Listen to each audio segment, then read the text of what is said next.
Okay, everybody, welcome and thank you. Ian used to have a really good slideshow he did at the beginning of these meetings, and I don't have that set up yet. My first time doing this. My name is Andrew Martin, so bear with me. We're gonna do our best tonight, and hopefully it's pretty good. I am the treasurer of the Whiteaker Community Council. Just a couple of reminders. If you're not speaking, please keep yourself on mute. That way we don't hear all of your lovely dogs and cats and children and whatever else is making noise in your houses. So this is the Whiteaker Community Council's May 11th, 2022 general meeting. And we are, the Whiteaker Community Council is, we're a 501c3 nonprofit and also the recognized neighborhood association by the city of Eugene for the Whiteaker neighborhood. And we do a lot of really awesome things to support our neighborhood and help our neighbors. To do that, we have a number of committees, including DubCat, which is our Whiteaker Community Art Team, a Transportation Committee, Public Health and Safety Committee, and a Social Justice Committee. And we've been working on a whole bunch of projects. If you come to meetings, you'll hear about lots of the good work we do, including vaccinating over 1,000 people last year. So I will review the agenda very briefly for tonight's meeting and then go over a couple of ground rules. So our agenda tonight, we will start out with public comment.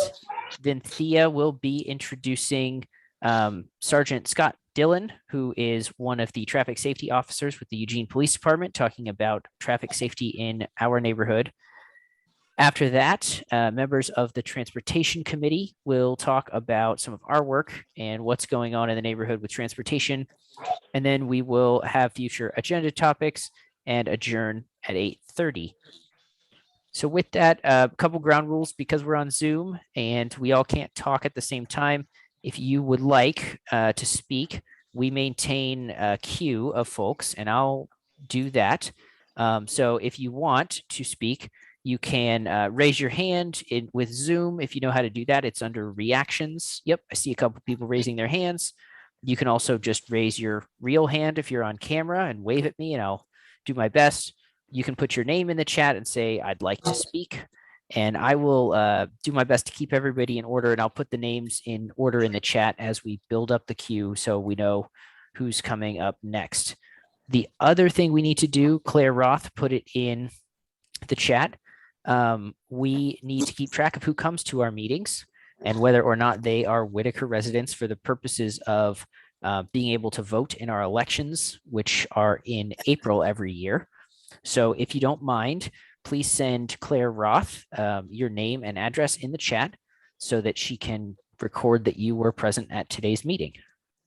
Otherwise, you will not be recorded for posterity as being here. So with that, I believe we are at public comment. So if you'd like to participate in the public comment period, please raise your hand.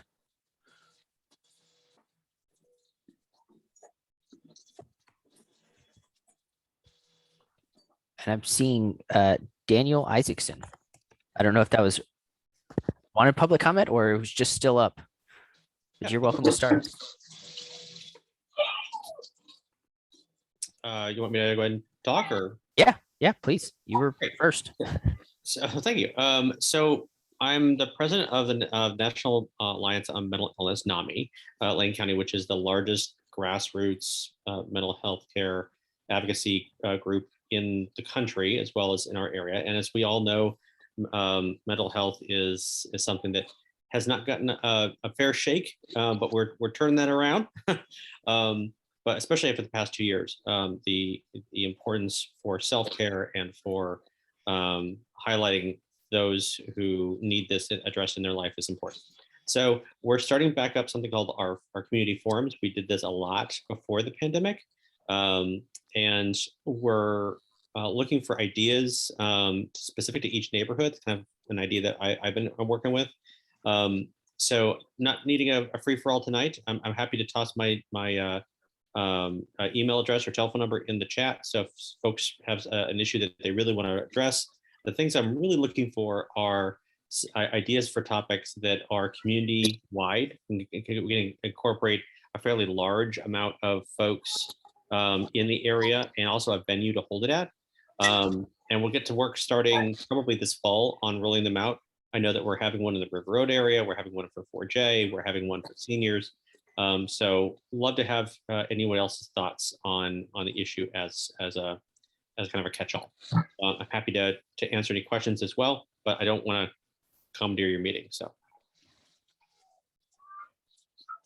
Thanks. We appreciate you joining us. Did anybody have any quick questions for Daniel as he delineated his hand? Hi, Daniel. Have you guys thought about making your resources more mobile? We all ate all of ours.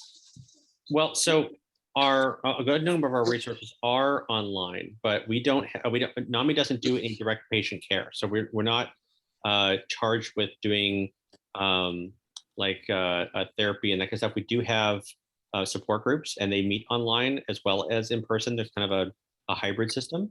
And that's been going on for some time. One specific to, for example, suicide survivors has been going on for a while. So I took a peek at that. One of the reasons we don't do patient care directly has to do with the county reporting. We don't get any funding for that. And the reason why is we don't report who we help, which is something that the county would require of us. And we want that confidentiality to remain in place. And so in lieu of taking that funding, we've decided to err on the side of patient privacy. Sounds good. Thank you. Of course. If there are no other questions for Daniel, I believe that Claire was next in the queue. Hi, I just wanted to give a heads up that this coming Saturday, May 14th, there is a volunteer opportunity that is greatly beneficial to everybody in our community, especially with those with kids. It is the Free Bikes for Kids giveaway day. They are still looking for volunteers, and I just dropped the link in the chat. Volunteer stuff as easy as directing people where to park. I'm not sure if they're still looking for the kind of gearhead sort of stuff, but you do not have to be a bikey person to volunteer. Just really a great way to show up for your community. So sign up for those volunteer slots. There are slots, I think, as little as like half an hour to an hour to as long as you'd like to be there. So just wanted to throw that opportunity out there. Saturday, May 14th. I will, I'll say I volunteered there last year and it was super fun. I think we gave out like 300 or 400 bikes to a bunch of kids that were super excited. And lots of people were there. So, and it also is, I think, Shift Community Cycles. If you all know Jim Nevada, who is Angie's partner, he has a nonprofit community bike shop in the WIT, and they're the ones who've been helping out with all those bikes. So some good local people are really making that happen, and it's a great project if you have time. Are there any other public comments?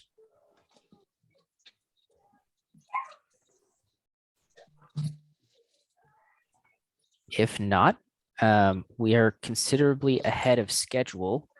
And Thea, you would be up next. I'm not sure what time your guest will be joining us, but you're welcome to fill some space if you want and give us an update on what you've been doing.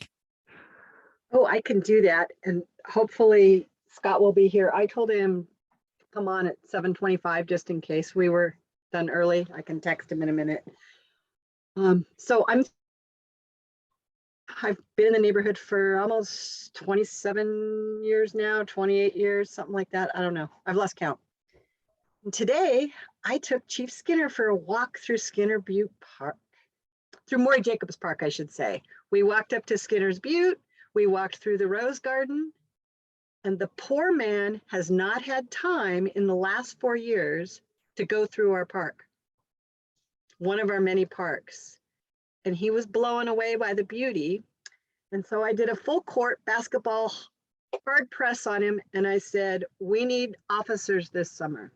And I don't care if they're bike ambassadors. I don't care if they're park ambassadors, if they're the CSOs, which are the community service officers.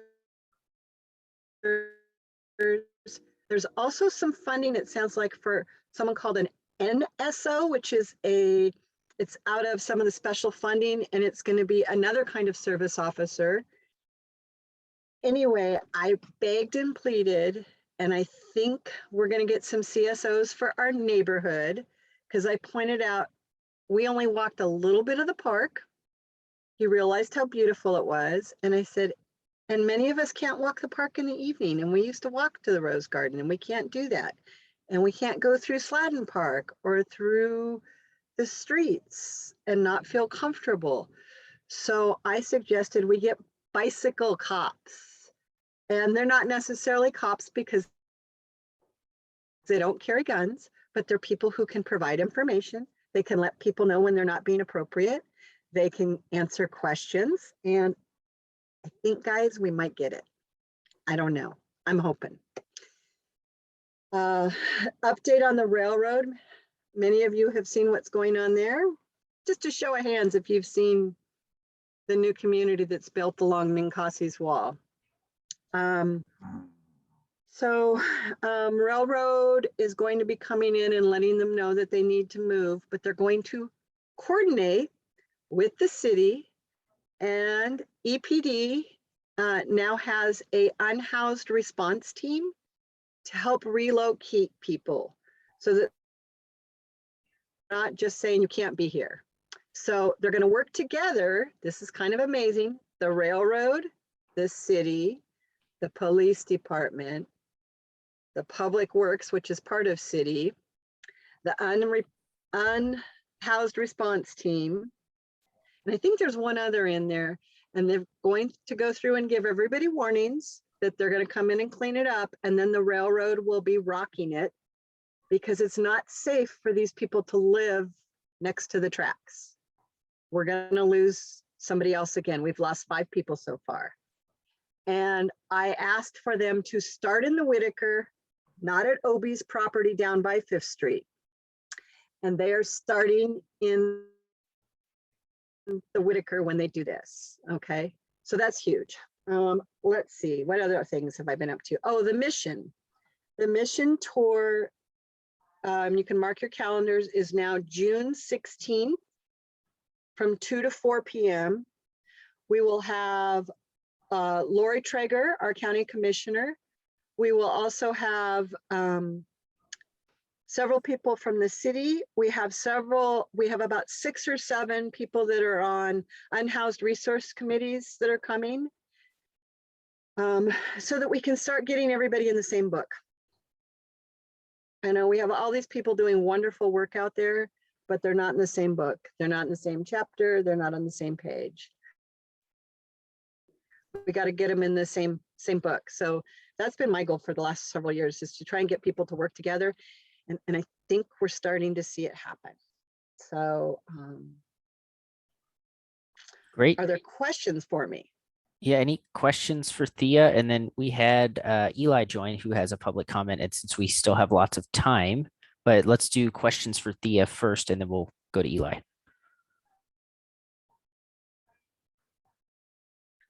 Oh, Jennifer? Yes, Thea, thank you for all that work and coordination. Do you have any idea when they're going to start dealing with people along the tracks? they've already started slowly. Oh, He was supposed to be here yesterday. So we have one Union Pacific officer that works from Canada to California, and he spends 7 days in the LA yards, but he now has help. So I don't think we're going to see any major movement for another couple of weeks, to be honest. He still has to push. It's $300,000 worth of rock. And that doesn't count the cleanup, because when they come in, they have to come in with hazmat. And so, and then just to give you an update with the parks, Marcus, Margaret, Travis D from the neighborhood, and I met, and we're working on getting some activities in Scoburg Gardens. So we're working at getting a chess club there. We met with Emily Proudfoot. She will be talking with us about making improvements in the park next year. So they're looking at a possible functioning bathroom, like a Portland loo. And they're looking at making that new playground equipment, cleaning it up, making it a family park again. We're looking at trying to get possibly Tai Chi in the park one night a week. So if you know anybody that wants to do anything and teach anything wonderful in the park, Parks is committed to come in and clean it up, make sure it's nice and clean for when we have those activities. So that's the other thing we're working on this week. I think that's. Can I ask another question? Sure. Across the street from my house, there's been an RV there for nearly 3 weeks, and there's raw sewage coming out of it, and it's really stinking pretty badly. And I've tried for almost 3 weeks to get park services to come and deal with it, and to nothing. It's like a ghost town. So are you did you report it online to the parking service? Yes, and they don't, and you cannot upload photos to show the license plate, or it's not functioning, and it's getting out of control. It's sick. I mean, where there's some kids across the street with my neighbors, and it's out of control. First, send me the license plate and I will send it on to parking control, but parking control is making rounds. And so the other thing that happened when traffic came last week, parking control, we had the CSU unit, which is the special crimes unit, was also here. They were doing some undercover work. So what happened was in the last week, we had parking control, traffic, and the crimes unit all here in the neighborhood. I don't know how they missed that motorhome, Jennifer, because they helped a lot of people find better places to be. So just text me the message and I'll send it on. Or Brad can, because Brad's our new BFF with parking. Yeah, okay, it's pretty despicable smell. Yeah. And so I will send it to you. Okay, I great. usually have in the past received return calls, but nothing. So we'll see how it goes. Okay. Thank you. And I will put in the chat the place to report any issues with parking in motorhomes.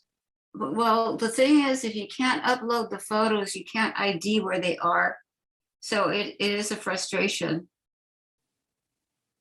Let's Give them an Jennifer, address. if you can connect with Thea offline or Brad. Brad looks like he's got his hands up. Yeah, Jennifer, this is a parking issue, but it's also call Public Works at 541-682-4800 and report the biohazard. They usually roll same day. So that's a better go. Thank That's you. good information.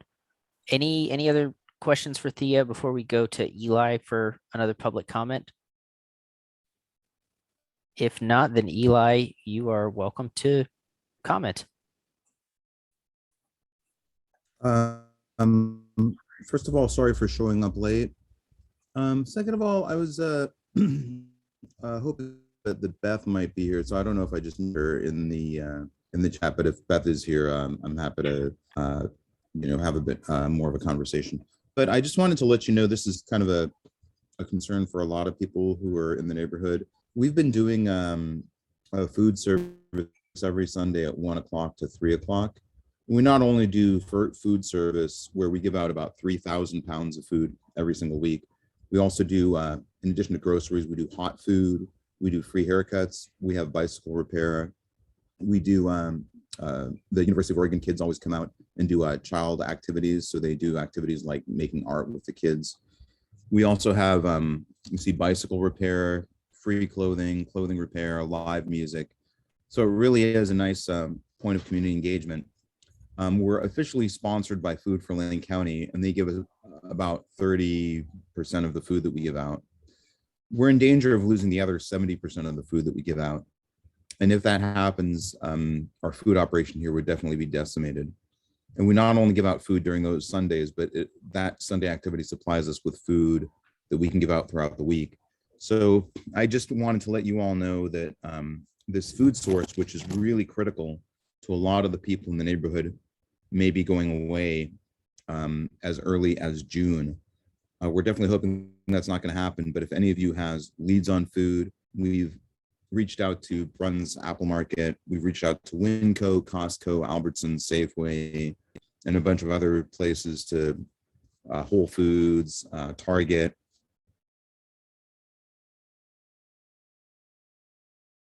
Bolster our food supply for the food that we're giving out. But anyways, that's going to happen as early as June.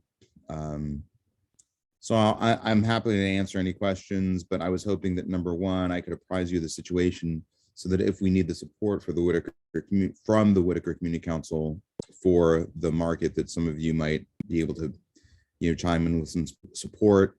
And I was also hoping that if any of you have leads on food sources that we could get, that you might let me know. I think at least one person has a question. See Claire in the queue. Go ahead, Claire. And if anybody has questions, feel free to raise your hand and I'll put you in the queue. Hi, Eli, and thanks for coming to the meeting. Just out of curiosity, why are you guys in danger of losing your food supply? Was there any specific reason by chance?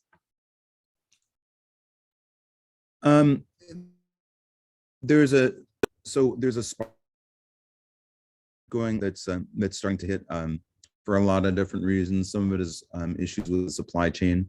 The most acute thing that we have is basically the main gleaners for the food market, for the food on Sundays.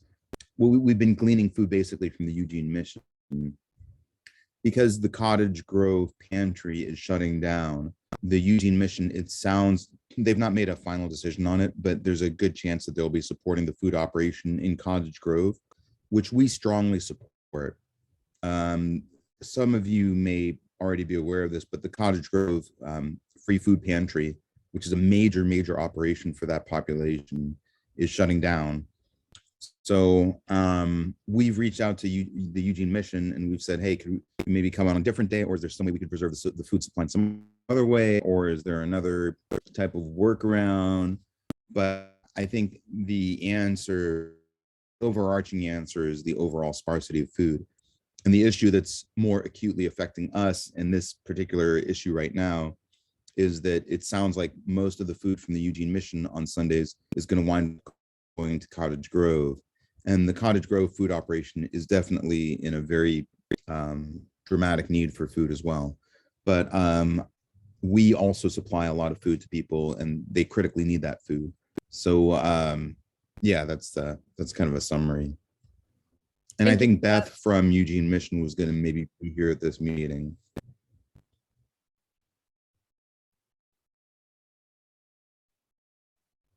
That's really unfortunate news, Eli, and I'm sorry to hear that. And if anybody has resources, please reach out to Eli, because that sounds like it's really important. Thea's got her hand up. So Thea, if you have a comment, you can go ahead. Eli, I will see if I can get a hold of Cheryl as well and Beth at the Eugene Mission to see if we can keep that source coming for you, what we can do, okay? And then I'll reach out. Yeah, I mean, I think other places. And I've got your email, so I can touch base with you because you're providing a great service. Would that help? so. I want to apologize. My internet connection is not very good. You all are hearing me okay, right? Because Thea cut out several times. Okay, I'm let me, hearing you I guess the two things I want to say.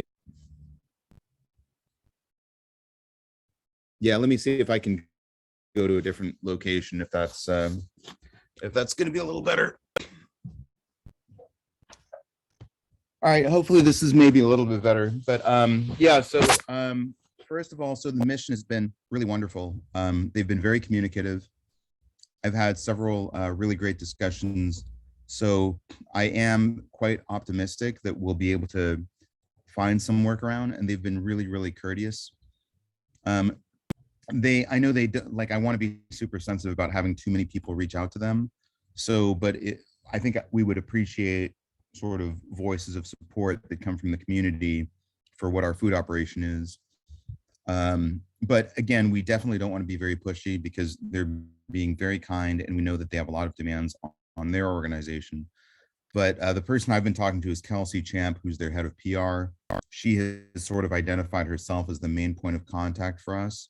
And she's been very, very courteous, very, very positive. And I'm optimistic that we may find something with the mission, but we also support their decision to send food down to Cottage Grove. And so we understand that they're dealing with a little bit of resource scarcity themselves. But I think if you have a personal relationship with any of the people at the Eugene mission, feel free to like put in a good word and just say, hey, Alluvium feeds 200 plus people. We always track who we're feeding as well. We always write down, what we've been writing down is the numbers of people who are in the household that people are grabbing food for. And then we write down their zip codes so that we don't have any identifying information, but that way we're still documenting the number of people that we serve. And last week it was 250 people. And again, last week we actually gave out 3,500 pounds of food, but on average it's 200 plus people, and on average it's about 3,000 pounds of food. Thanks for the good work, Eli. We really appreciate you all doing that for the neighborhood. So we are at time for public comment, so I want to respect our guest time. Thea, do you want to introduce our guest for this evening? Officer Scott Dillion, wave so everybody knows who you are. Smile, there he is. Hi, how are you doing? Thank you. Thank you so much for being here tonight. Scott has been in our neighborhood for what, 20 some years now, Scott? It's been a hot minute, yeah. So he started out on bike patrols a long time ago. So Scott graciously agreed to meet with me a couple weeks ago and look. And so Scott's here to tell us what he found out when he was on 1st and 5th and his officers, and let us know ways we can help and work together. So Scott, I'm gonna let you take it away. No pressure. Sure, thanks for having me. My name is Scott Dillion. I'm currently assigned to supervise the traffic enforcement unit with the Eugene Police Department. I've been in that role for about 2 months now, so still a little green in that role. Been with the department for 24 years.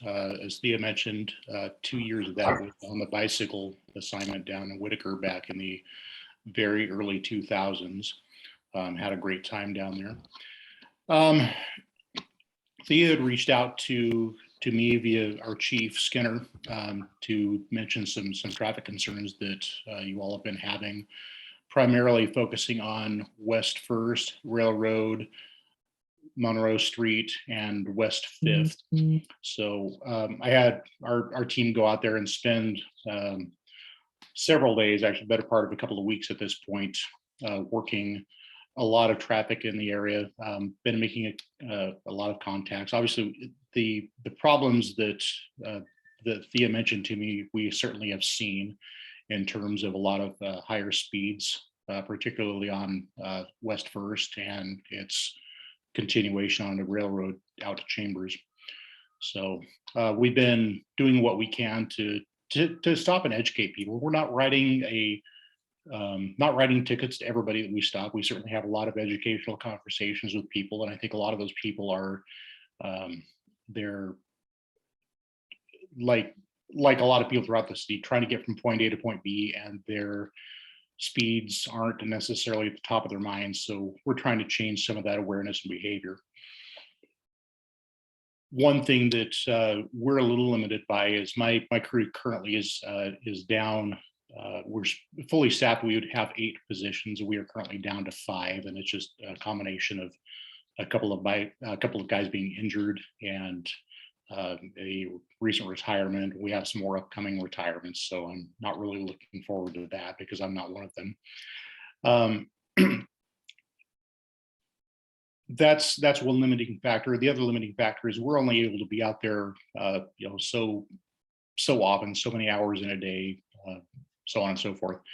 So I'm interested to see what options or ideas there may be for some ongoing education, possibly some engineering issues that may be able to help out on some of those roads.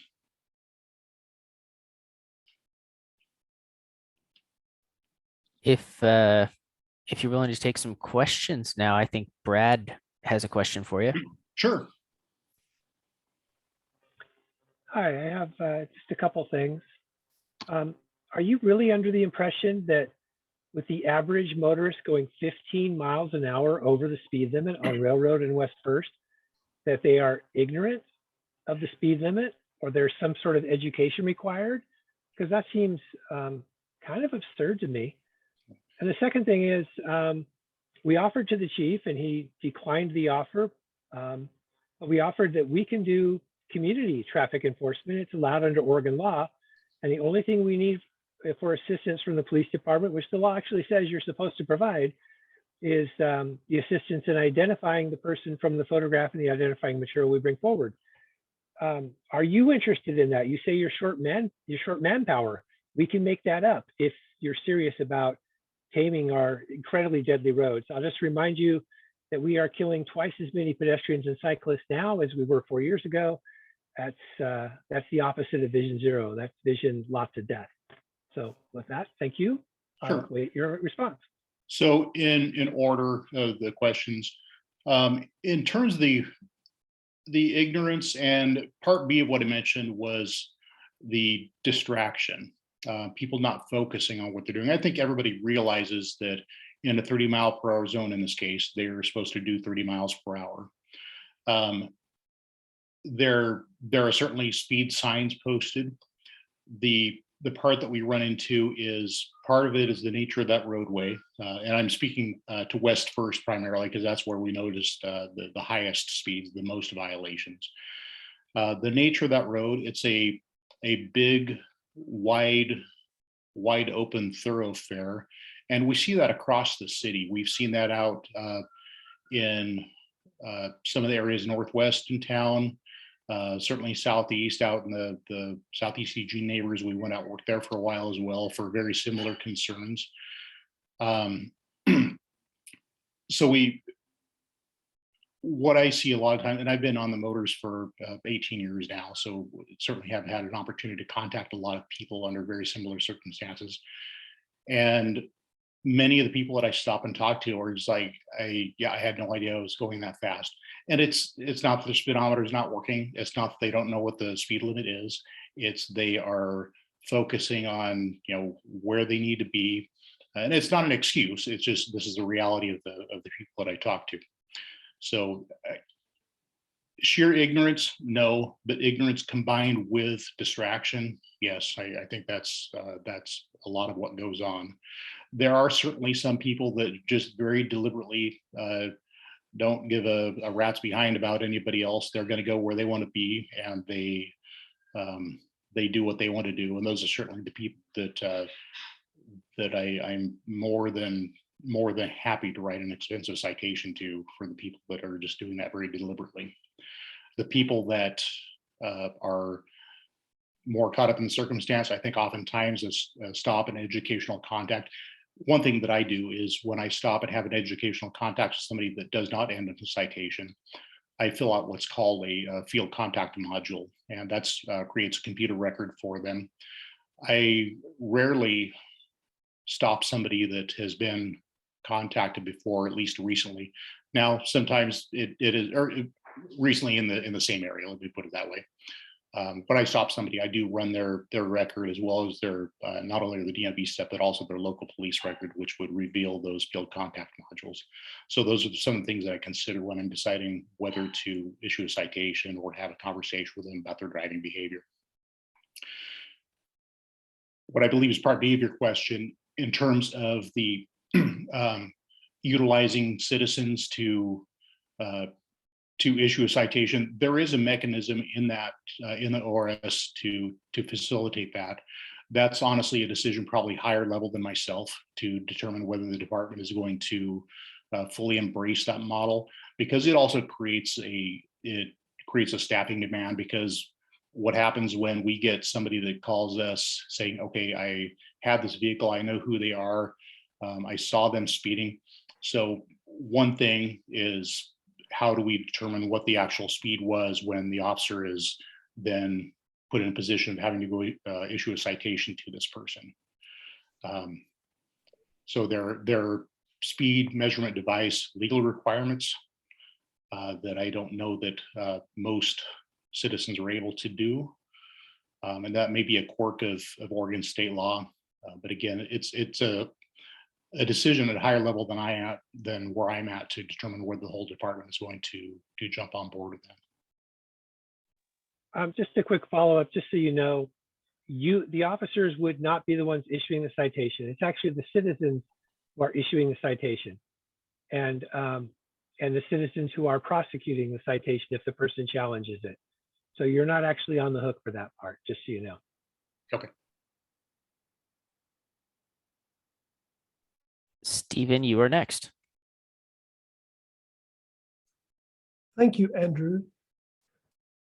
Thank you for coming to the meeting, Officer Dillion. The 6th and 7th, with their one-way systems, are designed for heavy volumes of east-west traffic. What is the way to get traffic back onto 6th and 7th and off 5th, 1st and Railroad?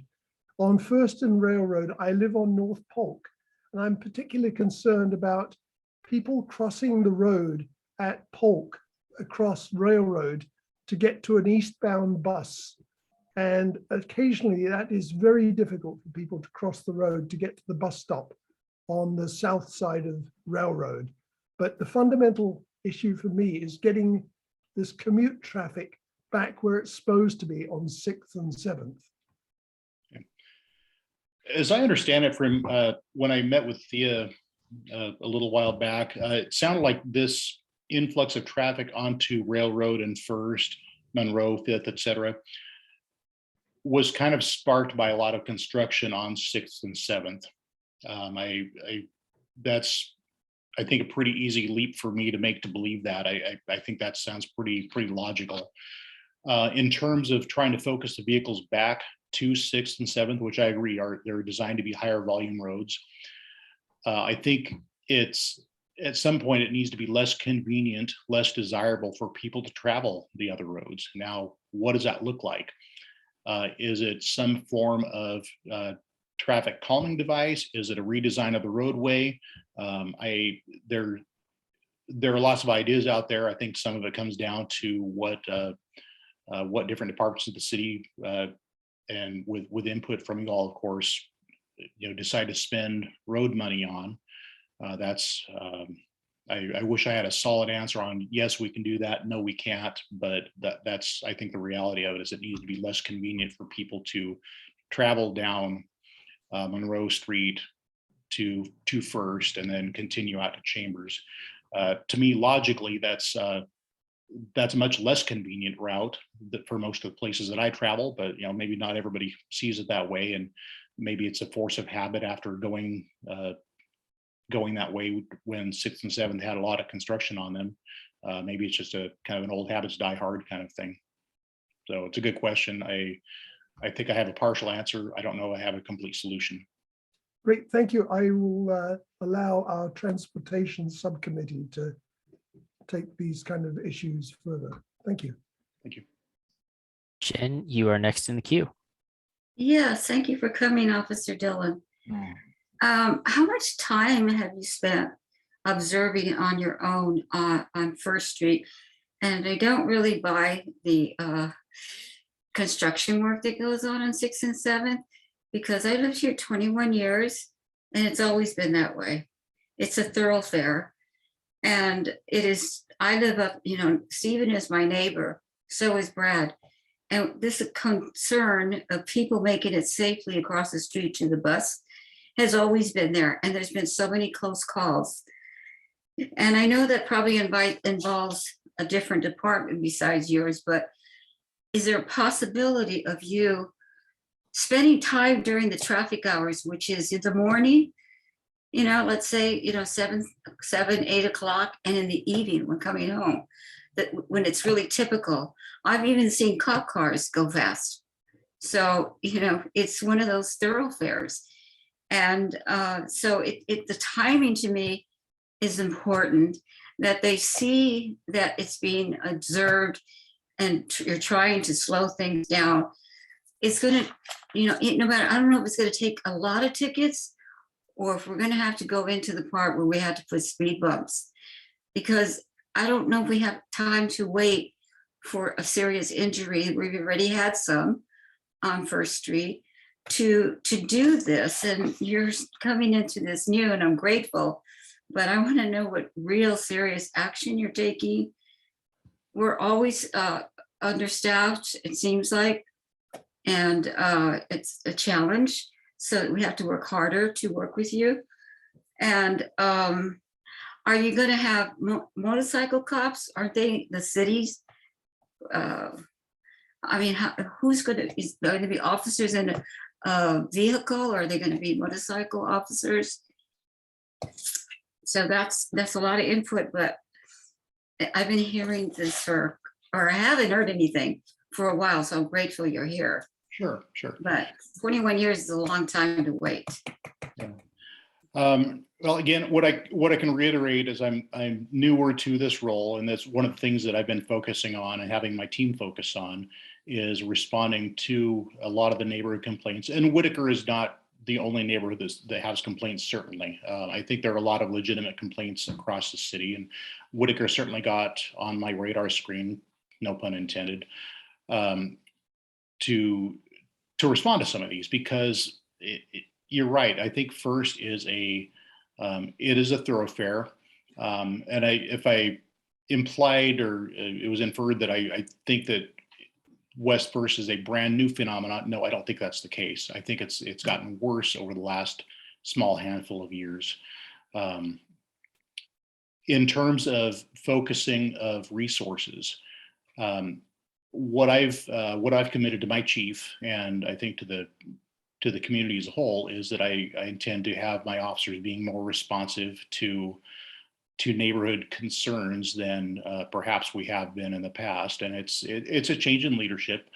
I don't know how long I'll be doing this. I'm kind of a temporary, we call it an acting sergeant. It's a temporary thing until somebody else gets selected for this position. I jokingly tell people it may be for another week, it may be for another year. It kind of depends on who I make mad when, right? But it's for the time that I'm in the seat, at least. My intent is to be responsive to concerns such as this. I do ask for some patience and grace as I learn this process, but also understanding that there are a lot of road miles in the city of Eugene that have equally concerned area citizens. For example, next week, I'm going to a meeting of the Churchill area neighbors to address some concerns they have on 18th. Very, very similar to what you're describing on First. So it is a question of resource allocation, resource prioritization, and you all have made enough of an impact that we spent over a week just completely dedicated to those three roadways. So Can I have a follow-up, please? Have you ever spent time in Whiteaker? Have you gone to any of our restaurants, of our food carts, and got a feel for the neighborhood? I have. As Thea mentioned earlier, actually, and this is somewhat dated, but I was initially selected for one of a couple of bicycle positions down in there back in the early 2000s. So I actually grew to be kind of at least very familiar with what the current street layout is. Obviously, the businesses have changed a great deal, but I do certainly go down to some of the businesses on West 6th, down on First. There are some places on Madison and Road that I frequent just personally in my off time. Thank you. Yeah. So I just want to say thanks for coming tonight, and thanks for putting some resources in our neighborhood. I appreciate that you all are basically just playing whack-a-mole, and you're I'm a professional transportation planner, so I totally get where you're coming from, that you all are just a band-aid and you can do things for a week or two here, but then you're pulled a week or two somewhere else. And I think the real change we need is that our city needs to engineer roads differently so that they don't feel like places that you should be driving 45. So just wanted to say thank you for dedicating some resources to our neighborhood. I am curious though, kind of, if you all have, I don't know, some kind of methodology or like how you spread your research. I mean, obviously we complained enough to get some officers, and next week somebody else complained enough that they're going to get some officers. I guess I'm just wondering if you all have some way to spread them out, because I walk and bike a lot, and particularly on 6th and 7th, while everyone else has been saying push the traffic there, they're really huge barriers to leaving the neighborhood. And I actually, even in a car, I wait about 3 or 4 seconds at the lights because almost every cycle people are running that. And I know it's not exactly up to you all about red light cameras. That's maybe something that's coming in short order. But I'm just curious kind of if you all, if you weren't just dealing with people complaining, what your strategy is to kind of make your rounds. Sure. So we, for years, have used a couple of different driving forces to get us in certain areas. Certainly, complaint driven is one of the things. We also look at where we are, where we're out working and seeing a lot of traffic violations. For example, we've spent some time out on some of the controlled access freeways. Those are absolutely insane. I think it's going to get worse as the weather turns nicer, if that ever happens this year. For example, it's rare to be out on Beltline on any given day out toward West 11th that we don't see cars at well in excess of 80 and 90 miles per hour. Granted, that's a controlled access freeway. It's statistically safer to go higher speeds on those roads, but a crash at 80 or 90 miles per hour, and they happen with alarming regularity, are in many cases not survivable.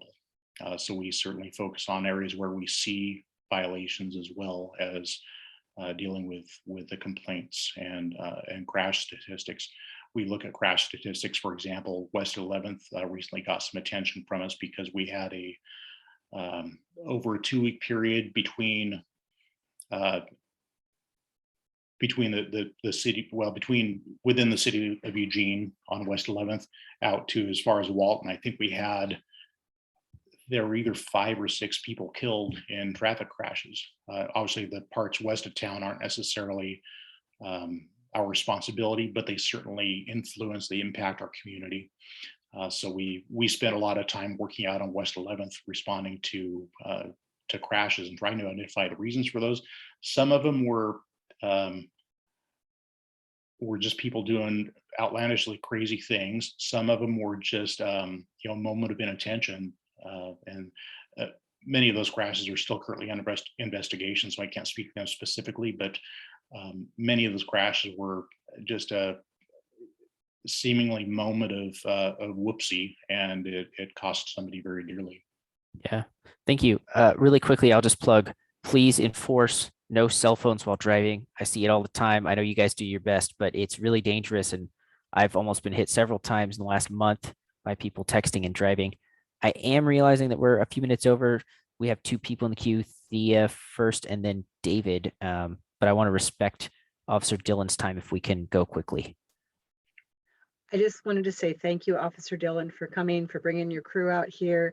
And if our transportation committee can convince City of Eugene Traffic Committee to possibly put some kind of light system like they have on River Road at that bus stop, kind of like we have down on Monroe, could we get EPD's backing? And I know I'm putting you on the spot so you can talk to everybody, but to think about getting your backing on that, because you were a witness to what goes on there.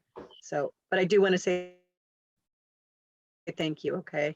You don't need to do that right now. Just think about it. Okay. Yeah, I'll be happy to stick my foot in my mouth later. No, that's something I could absolutely get behind. Derek, you have the last word. Scott, thank you very much for your guys' hard work the last couple of weeks there. Our business, Jerry and Walt's, right on the corner of First and Van Buren. pulling a car out to go on a test drive, customers coming in and out. It is a very dangerous corner. And when you say thoroughfare, you're right. It's a very dangerous place to come from, up by Mako, coming through First, where you got to go, 25 miles an hour. It's a dangerous place. So I really appreciated seeing you guys, letting people know what's going on, warning them. I went to my employees and says, hey, by the way, they're tackling this today, so be careful. So thank you for the hard work. It is a thoroughfare in a way that you're right. It's like a freeway through there. And I'm not really sure if there's a quick answer for slowing people down. I like the idea of the little flashing lights for the little, the crosswalk on River Road. That would be a great idea. But a big thank you to you for doing that. And you guys are doing a really good job for keeping things calm down there. So that's all I have to say about that. Thank you. Thank you for not chasing me out of your driveway when I park out there. I saw it a couple of times, and you guys, I will respect you guys all the way. You got it. Somebody pulls into our driveway because they got pulled over. Number one, they deserved it. Number two, you can use our driveway anytime. I appreciate it.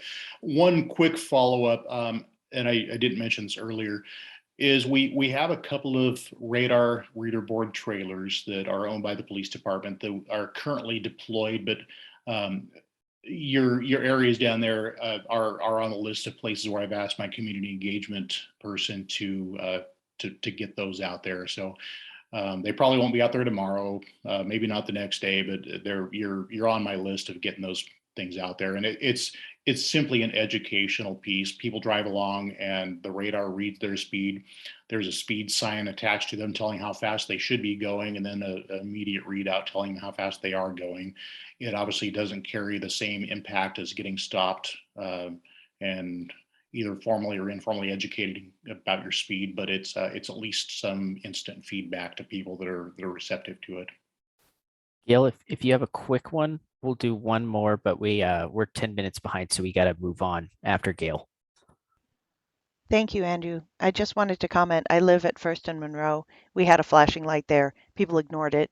We've had a bigger flashing light there. People ignored it. Now we have a flashing light there and a crosswalk. People still ignore it. What we need is something that will actually slow people down, that will not impede emergency vehicles. I'm going to say right now that I think we need to be painting large murals in every intersection on First. They've already been shown through several studies to slow traffic. They do not slow ambulances or fire engines. And if we really want to get people to slow down, you need to be there giving them tickets. People who are commuting through our neighborhood are only doing it because they get away with it. If they got a ticket for driving on the roads where they don't belong, they would go back to 6th and 7th. Those roads are arterials. They're designed to carry traffic efficiently and quickly through the city at 35 miles an hour or 30 miles an hour, and 1st and 5th are not. And if you were giving them tickets every time, the word would get out, they'd go back to the other roads. That's just my opinion, but I've lived here 13 years and I've been watching this flow for a long time, and I think I'm right. Thank you for that, Gail. And Officer Dillion, I just want to thank you again for joining us tonight and giving us an extra few minutes of your time. We'd love to have you back sometime in the future, but we'll give you a break for a little bit. Thanks for being here. And with that, I'm going to turn this over to Claire to talk about some of the work we've been doing on transportation in the neighborhood. But thanks again, Officer Dillion. Anytime. Thank you. Hello. My name's Claire. I'm Whiteaker Community Council Secretary and also a member of the Transportation Committee. So hopping right into things, the Transportation Committee has been talking about the need for robust public engagement on transportation safety in the Whiteaker and how to achieve that. That's always the tricky thing, and especially with COVID times, how do we really hear from the full scope of our community on their experiences in transportation dangers in our community? I have a few thoughts, and I'm also interested in what others think, just kind of in sort of suggestion mode right now, and I'll be taking notes after I share my own thoughts. But I had a great conversation with a City of Eugene transportation employee, Logan Tellis, last Friday. And he said that, you know, they really hear a lot from other neighborhood organizations that have a pretty streamlined way of doing things. And so I was thinking about how we can streamline feedback from our community around traffic safety. And so I was thinking that the Whiteaker Transportation Committee could reach out to other neighborhood organizations to learn about their methods of engaging the public around transportation safety. Some other orgs I've heard that have been successful in this are Active Bethel Citizens, Friendly Area Neighbors, of course, and, you know, other. I want to hear from everybody, and I want to hear how they do it, and just kind of take that and mix it all up in a pot and do it the Whiteaker way, but using, you know, what works well in other locations. I also was thinking that having a table at the Whiteaker Community Market to engage folks that are just looking to, you know, walk up and chat and have someone taking notes or maybe recording would be a really great way to solicit responses and experiences of what people are experiencing on our streets, intersections, and you know, I don't want to limit it to just vehicular travel concerns. I also want to hear about what's going on in the bike path. So I want to hear from all modes. I want to hear from all experiences and abilities. And with that, I welcome to hear back from everybody. And I have another item that I want to talk about, but I'll hear back from folks now. I'm gonna turn my camera off because I get distracted by seeing my own image on here. So. Dillion, I see your hand up. Something that I just wanted to share with everybody, when I go walking and I need to cross the street, I just pull my phone out and aim it, and that usually stops them. One time I was a little fast on the draw and just picked up my cigars and aimed it, and they still stopped. So if you know, if you're walking, I'm just giving you like a heads up. You don't even have to record because it automatically they stop. That's all. Derek, your hand is up. Did you have another comment, or was that just still up? I think it was still up from before. Okay, great. Just wanted to make sure. Thank you. Well, I'll comment, Claire. I really like the idea of kind of documenting the problems we're having, right? Because if we just occasionally talk about this, and I'm sure that everybody on this call walking around the Whiteaker on some lovely evening has probably almost been hit by a car. It happened to me twice yesterday when I was riding my bike down 5th. People pull out all the time. And so, I mean, I don't know if we have the tech savvy to do this, but if we have any, if we have some people that are good at programming or something, right? Maybe we could just start a database of submit online. Maybe it's a Google form, submit online where you had a problem, just the cross streets and what happened. And the more that we can start to document this stuff, right? If we have 1,000 things that happened in the WIT last year, they're not verified, and you know, but if we just document this, that every day people in our neighborhood are experiencing, you know, potentially fatal, potentially life-changing incidents with folks on 1st, on 5th, on 6th and 7th, wherever they are. At least we have kind of a big folder and not just a list of random complaints that we sort of know. Whether that does anything, I don't know, because I'll say, I don't think Officer Dillion was wrong. The problem is the way the roads are designed, but we're not going to get the city to fund changing them until, you know, we have to have evidence to show them that the reason people are speeding is because they feel safe speeding. Wide lanes mean more speed.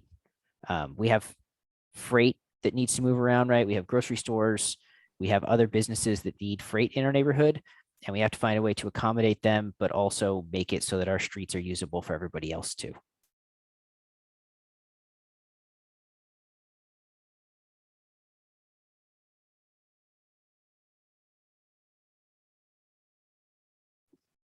So I'm not hearing any other responses, but I want to just really, you know, open up. If you have like a 2 a.m. bright idea about how we can hear from our community about their experiences, I'm going to drop my email in the chat. Weird to talk and type at the same time. But I want to hear from you. Maybe I will just go set up a little stand at the Whiteaker Community Market and have like a piece of butcher paper. I just write down what I hear from people because I want to hear what people are experiencing. Andrew, I really like your idea of having a documentation of the problems. But I also want to have like an in-person element too. You know, seeing as we have all kinds of users on our transportation systems. Oh, and I'm actually seeing some hands up. I think Keith was first.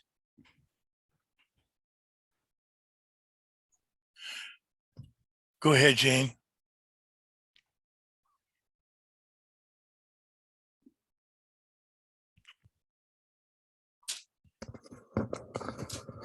Yeah, sorry. So I live on Fourth and I drive very slowly or ride my bike or walk down to Blair, you know, 3 or 4 times a day. And I cross Polk and I stop at Polk. And then I inch out and inch out. And it's actually easier when I'm walking because I can dart back faster. If a car's coming down Polk at a reasonable rate of speed, then by the time I get far enough out to see it, I have time to get back. But if they're speeding, I'm going to be dead because I can't see them. You know, there's cars parked and I can't see them coming if they're coming, you know, at a really fast pace until I'm far enough out that they're going to hit me. So that's a thing. Keith, do you have a comment?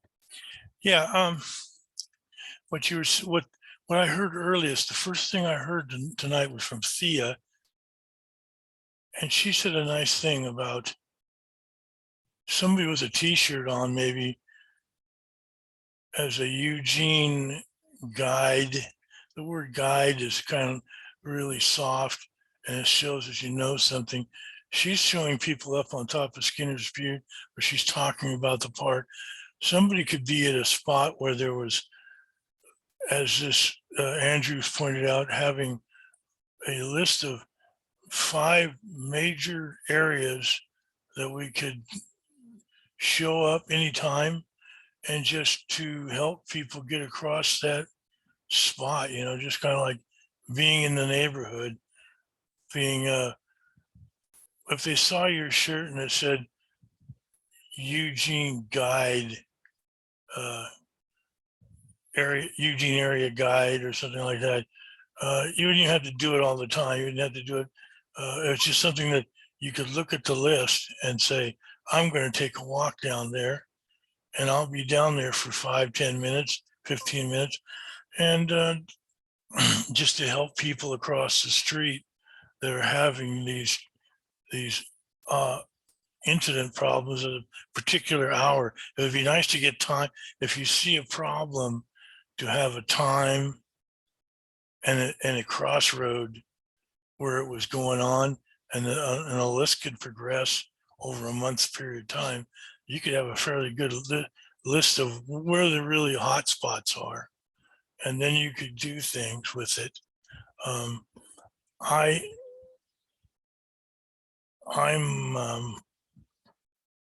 retired. I'm free at all times anyway, but I try not to get, if it's free and willy nilly. I'm in Ward 7. I'm over on the other side of the mountain. This body here relegates everything that would be going on top of Skinner's Butte. So I'm, being a person that's living on Skinner's Butte, I need to stay in touch with this body, which is the Skinner's Butte people. This is the Skinner's Butte organizational. And right now we're pretty much, as far as I can tell here, we're really getting tight down on these roads downtown. There might even be some money coming in to do things on the roads. It would be kind of nice to see some things happening here. I know that nobody's going to like construction cones on the road. They're already here over on 4th Street, but they're doing a good cleanup job over there. getting the utilities ready for, what happens when you start moving in new housing. And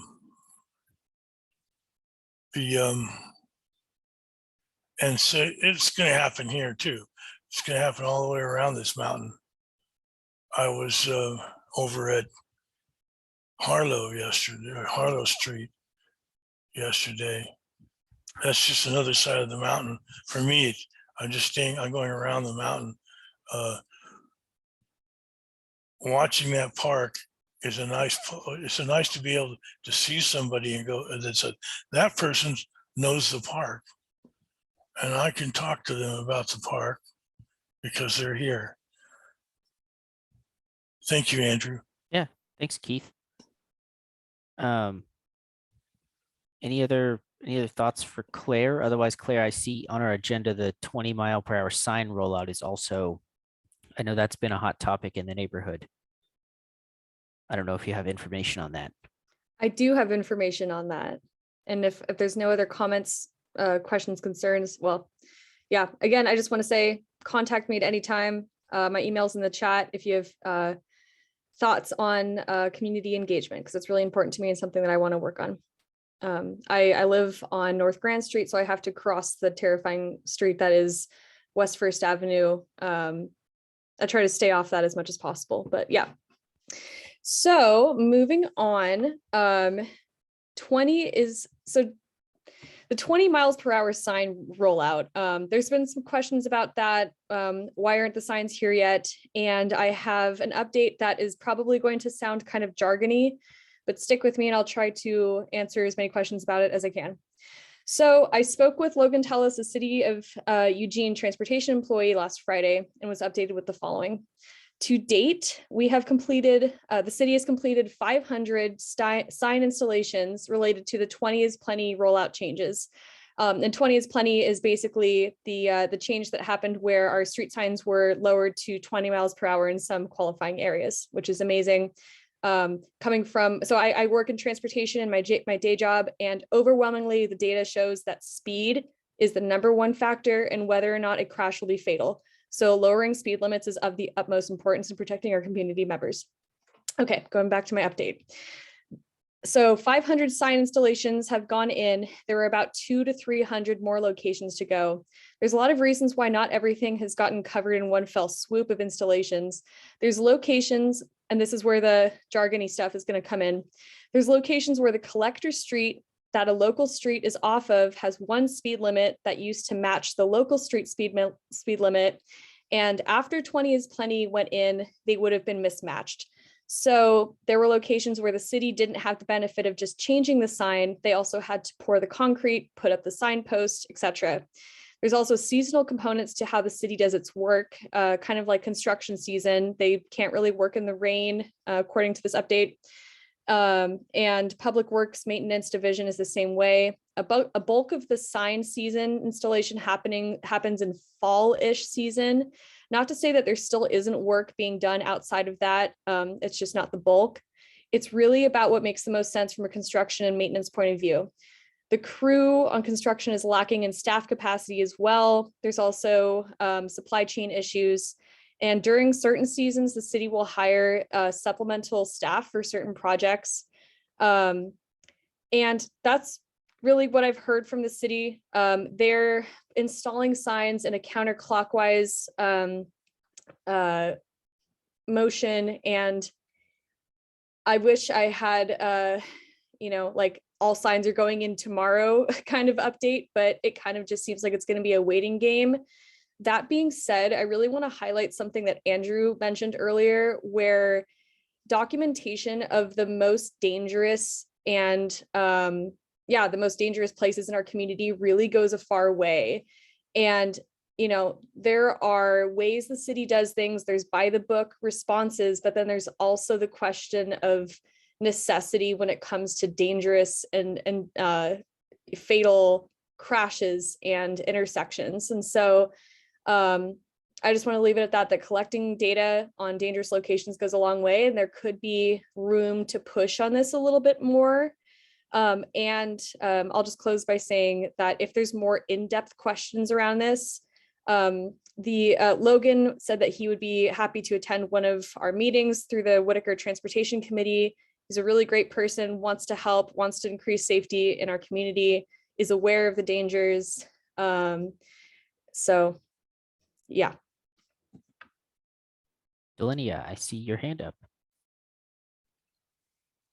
So in other states, I've seen them change the signs, and because of the same exact thing as far as like supplies and demand, what they would do is basically paint over the one sign. Have they thought about that you know of? Are you sure that it's the city that did that, or was it kind of like guerrilla painting? No, it was definitely the city. I have not heard them mention that, but my guess is that they probably would want to put in an actual sign. But that's just my guess. Gotcha. Yeah, I was going to comment. I'm pretty sure that unmarked residential streets are default 20, but given that I don't think most people know that, or if they do know that, they're not following it. I'm not sure that just taking the signs, and residential streets are not always what you think. Right, residential streets are a legal definition the city has given a street, and many streets are not residential streets. There's some other type of classification. Brad, I know you know a lot of rules, so I don't know if you have more info on that, but that's one strategy, but I don't think that taking the signs down would actually achieve what we're hoping to get. I think changing them is the right answer. But Thea has a question. So one of the questions I did ask on 5th Street, because from Washington to Pearl, it's 20 miles an hour. And from Washington all the way to Chambers, it's 25 miles an hour. And so Officer Dillon did say he would reach out to traffic to see if he could get that moved to the 20-mile-an-hour sign sooner, because it would make sense, because it's one, then it would be one speed on the same street. But I also told him we had a transportation committee and maybe they could help push that. So sorry, guys, threw you under the bus. But he said he would help.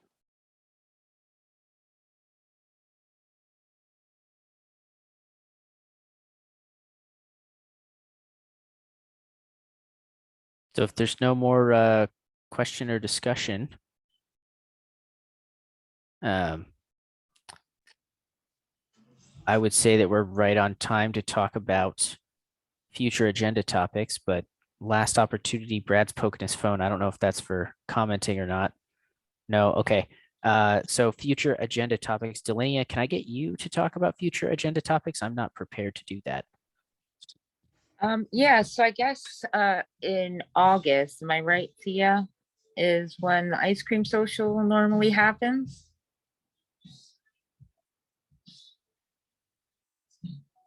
I'm gonna assume it's August. Yes, it's August. Okay. Yes. So I guess we need to vote if we want to do the ice cream social. And then the Whiteaker cleanup. I know that's always been done by Wade Love. And I also am pretty sure he moved out of the Whiteaker community, but is still part of the Dubcat. Does anybody know if he's planning on doing it this year, or is it something that we want to do? Because I actually had a lot of fun doing it.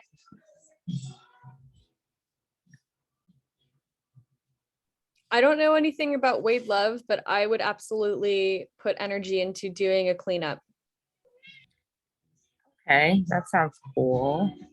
And then as far as the Whiteaker block party, does anybody know if they are doing it this year, if they need fiscal sponsorship, or if anything's going on with the block party?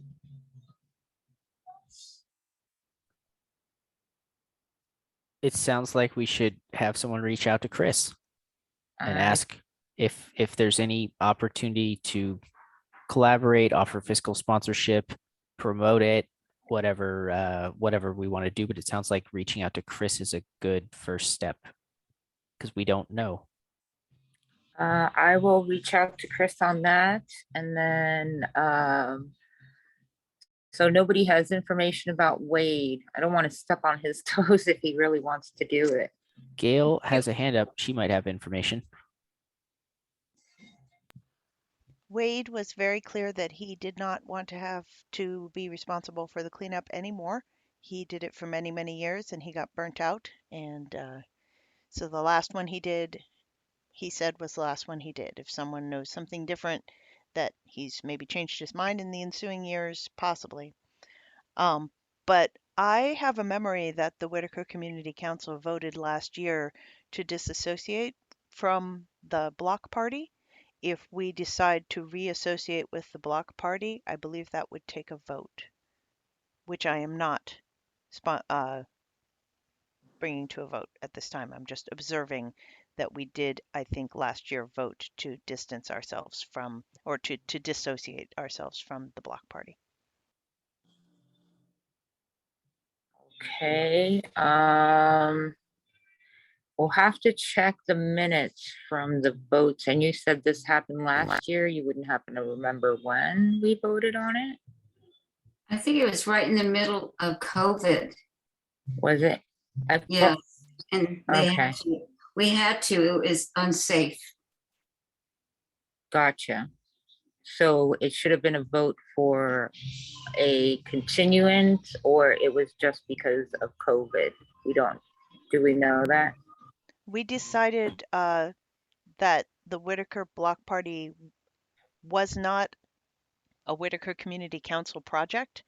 And in order to make it clear that it was not a Whiteaker Community Council project, we voted to not sponsor it or not be associated with it or be organizers of it. If we as a new council this year decide to change that, it would take a vote.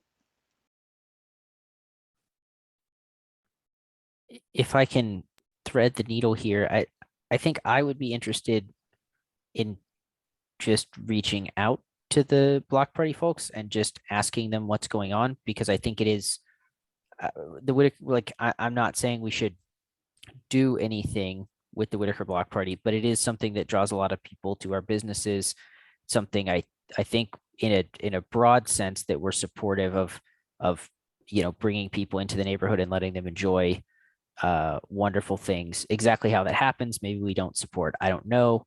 Sounds like a good topic. If we could get Chris to come to a meeting and just talk to us about it, I would support talking about it. I would too, myself. It does bring some good energy and it's full of mischief and they block my driveway. I put up with it.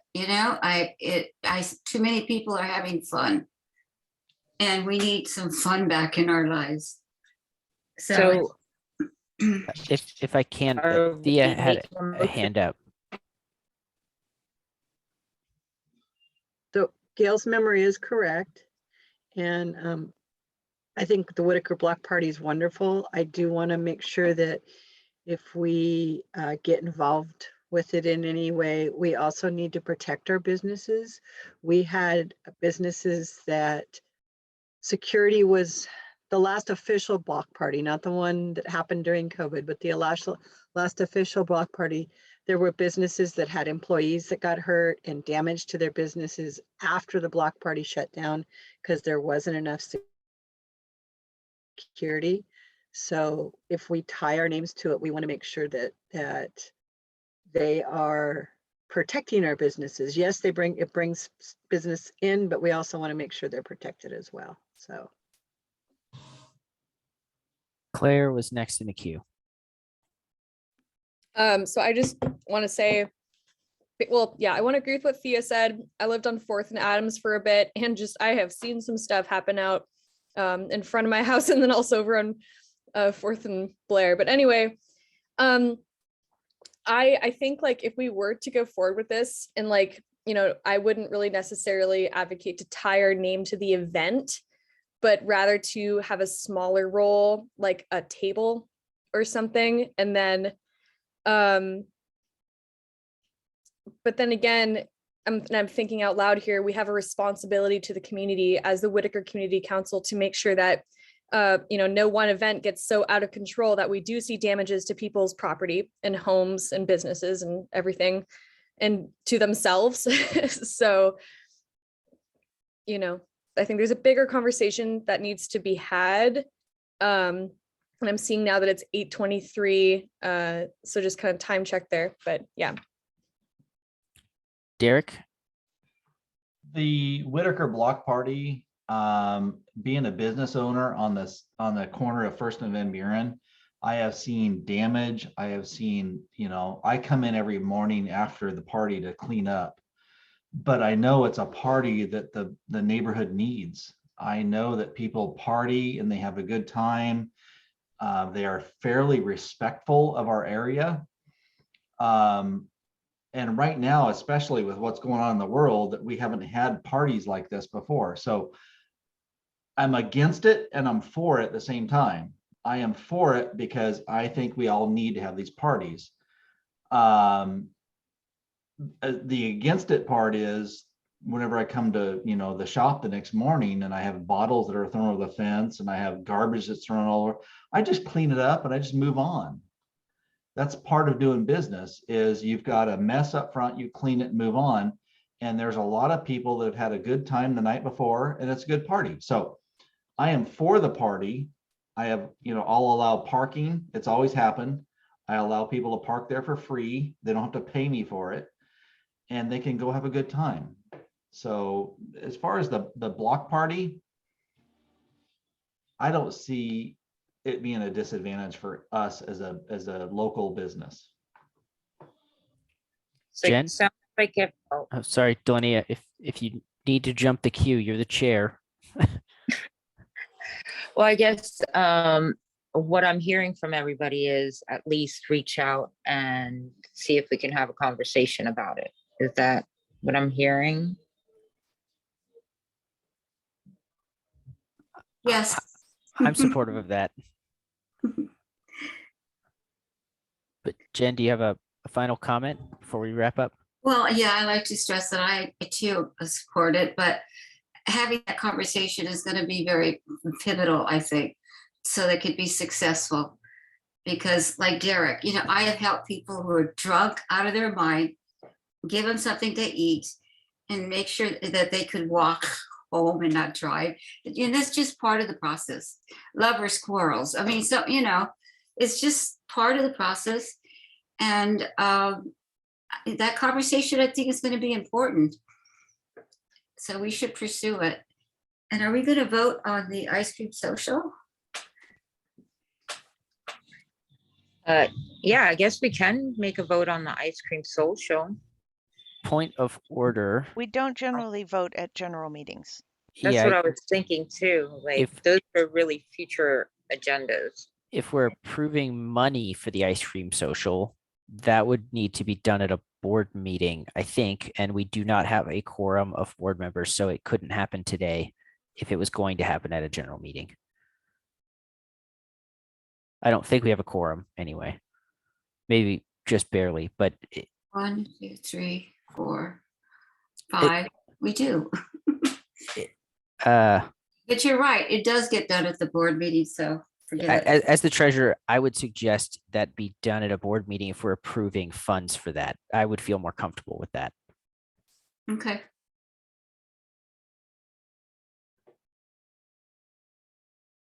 Derek? Y'all mentioned ice cream social. There is a ice cream company that has a business in our community. I'm not sure if you all know it or not, but we have the ability to have some sponsorship for that. So there's the ice cream company that Prince Puckler's, they're in our community. And if we approach them the right way, they could help us with this. So just a thought, just thought I'd throw that out there. Anand? We have 2 There we minutes are. left and on. Also, the Coconut Bliss, they have worked with us before several times. These are good suggestions. Jen, if you have a quick comment, but otherwise I think Yeah, Dillion well, got the I'll- feedback she needed and we should wrap up, but quick comment, go ahead. Yes, and Red Barn is always willing to participate and donate. So we have a lot of ice cream. All great suggestions. Just to Dillion, let heads up. do you have what you need, Dillion? I do. Just a heads up, Coconut Bliss moved out of the neighborhood a couple of years ago. And then just one last thing, to the students from the university that are here, if you guys want to log in tomorrow, same time at 7 o'clock, I can go ahead and answer any questions you guys have.